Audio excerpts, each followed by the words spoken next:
Sure. I mean, I think just about everything that people think they know about the stimulus is wrong. Um, its formal name was the American Recovery and Reinvestment Act. And the most important thing to know is that it did jumpstart a short-term recovery, and it really has done long-term reinvestment that will transform the country. In the short term, our economy was falling at a 9% annual rate. And we lost 800,000 jobs in January 2009, the month Obama took over. The next month we passed the stimulus, and the next quarter we had the biggest improvement in jobs in 30 years. That's been lost because the economy has still been in tough shape, but it's way better than it was. But then the reinvestment part is what I think is people really don't understand, is that the Recovery Act was the stimulus, was really the purest example of what Obama meant by change. During the campaign, he said he was going to transform energy, education, healthcare, and really the way our economy works.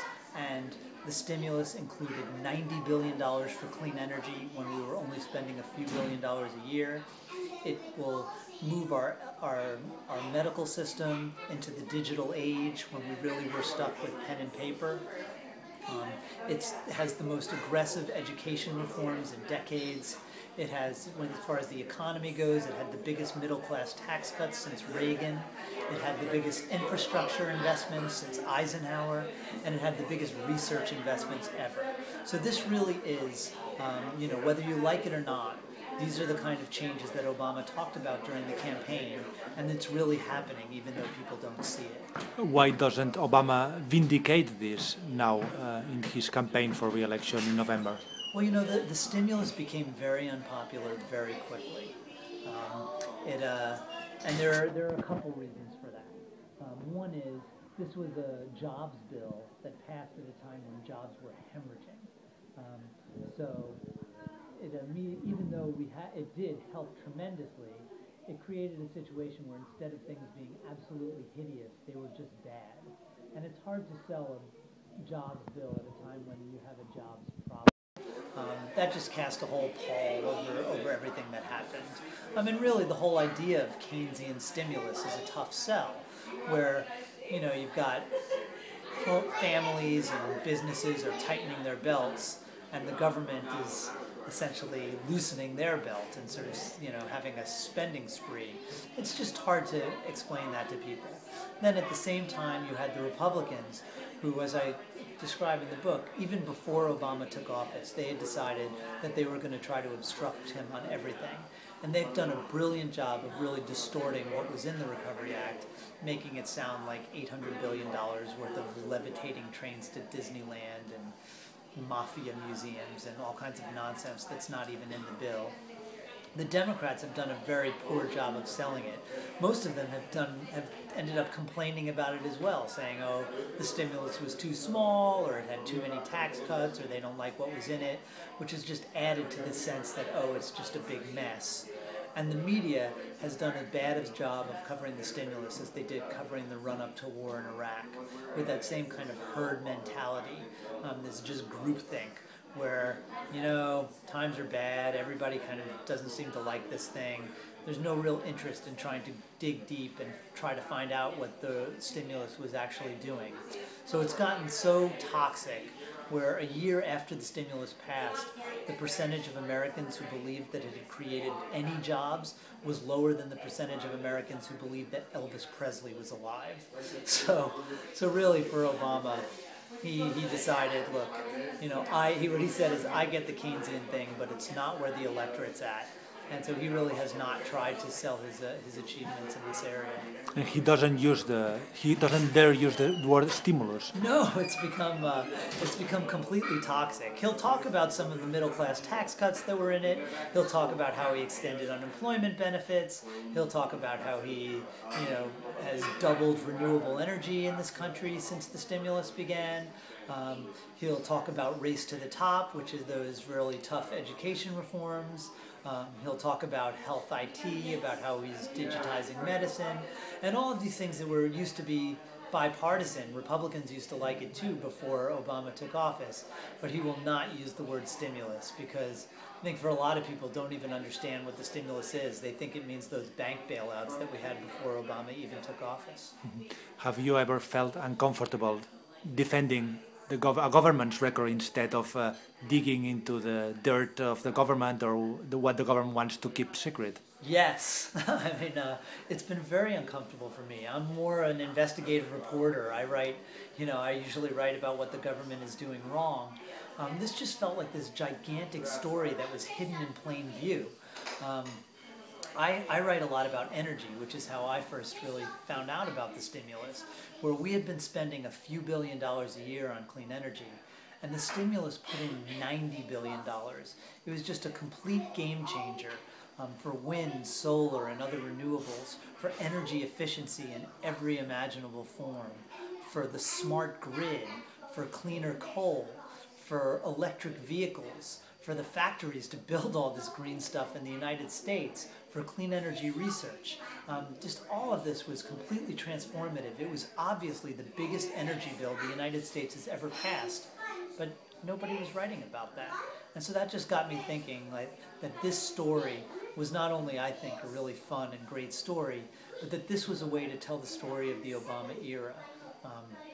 It's the best way to understand the president, to understand his policies, to understand his approach to politics, also to understand his achievements, his difficulty marketing his achievements in this city of Washington that's just gone insane, and to understand his enemies who have, been diabolically brilliant about making him look bad while making a conscious decision that they were going to fight him on everything, and rather than try to improve bills or make it more friendly to their ideology, they've just stood on the sidelines and said no.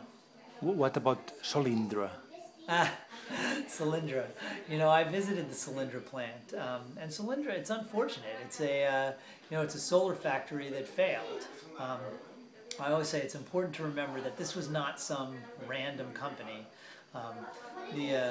Solyndra had raised $1 billion in private capital before it ever got a government loan. It had Republican and Democratic investors. And in fact, the Bush administration chose Solyndra out of 143 companies to receive the first clean energy loan that the government ever gave. This was a bipartisan program that Bush had started in 2005. They didn't quite get the loan done under Bush's watch, so it was the first one done under Obama, and it ended up failing because solar prices, silicon, got extremely cheap. And that's a great thing. It's solar installations in the United States have actually increased 600% since the stimulus began. But look, the government has invested, through the stimulus, invested in thousands of clean energy companies. Not just solar, but they also did wind and geothermal, but also biofuels and all different kinds of biofuels, and also electric vehicles, and then also work that'll make the internal combustion engine more efficient, and things in the smart grid, and all different kinds. And it wasn't just picking one kind of winner or loser, it was picking the entire game of clean energy to try to reduce our dependence on foreign oil, to try to reduce our carbon emissions, to try to reduce our vulnerability to these price shocks, and to try to create some of these jobs in these new industries of the future. And some of them are going to fail. And that's just the way it is. The idea, though, is that they've invested in all across the sort of clean energy food chain, and the market will end up picking the winners and losers.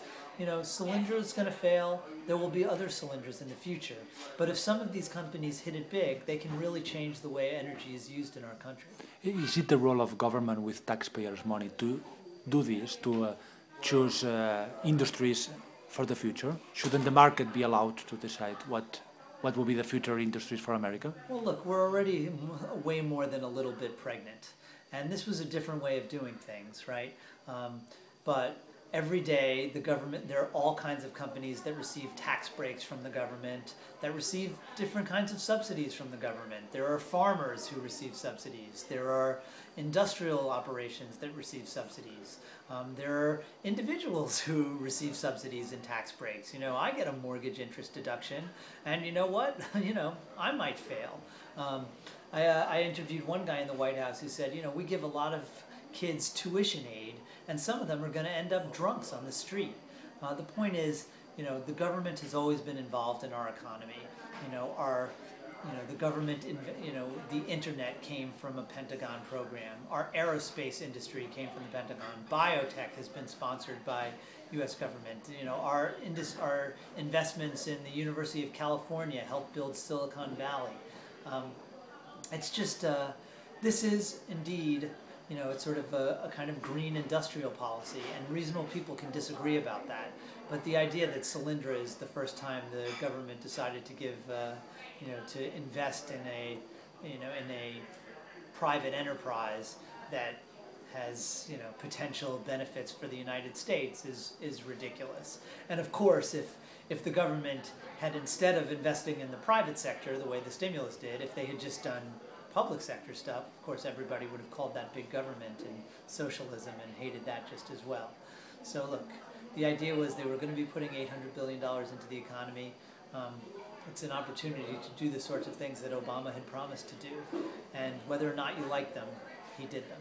And the New Deal, isn't that a little bit exaggerated, comparing what's happening now with the stimulus package, with the New Deal in the 30s, what Roosevelt did? Well, it's not another New Deal. It's a new Deal. And in fact, the stimulus was in inflation-adjusted dollars. It was just one piece of legislation, but it was quite a bit larger than the entire New Deal, which stretched over several years and dozens of pieces of legislation. It was a really big deal. It didn't create these vast government agencies with millions of government workers. It didn't create new entitlements like Social Security or deposit insurance like the New Deal did. It didn't create big government because the New Deal already created that. But it really did have two things in common. First was it was a response to an economic calamity that we hadn't seen in decades. And second, its legacy will be change. It's about changing the way we use energy, the way we drive and take trains, the way our doctors treat us and our schools teach our kids. It's about changing the way government works. Both of the New Deal and this New Deal were really about, they were trying to show that the government can be a positive force for change in American life. And in some senses, that's what the 2012 election is going to be about.